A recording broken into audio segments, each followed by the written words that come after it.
Thank you, Chair.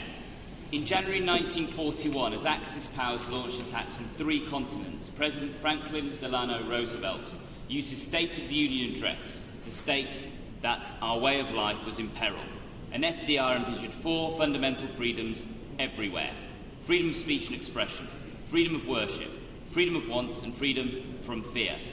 These 4 freedoms underpin the United Nations Declaration of Human Rights, whose tenets are the ideals articulated in speech and guide the work of the UN to this day.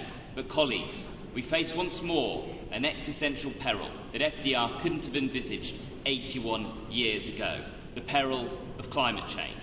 So we need to consider a 5th freedom: freedom from climate extinction.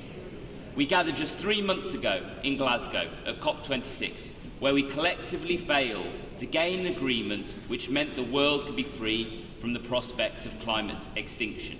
As the co-rapporteur of the IPU at COP, I am redoubling my efforts to hand over with hope to our colleagues in Egypt our comprehensive and effective IPU outcomes document, which can be built on and delivered.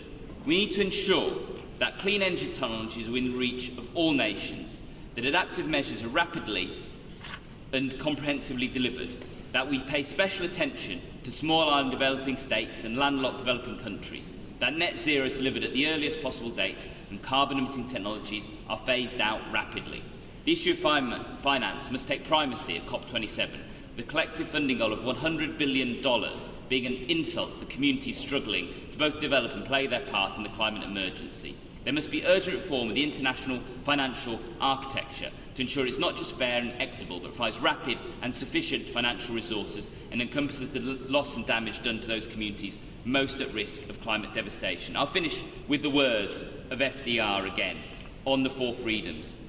That is no vision of a distant millennium is a definite base for a kind of world attainable in our own time and generation. The 5th freedom, climate extinction, must be attainable in our own time and generation, not out of choice, but out of necessity, as climate change accelerates forward with no reverse gear.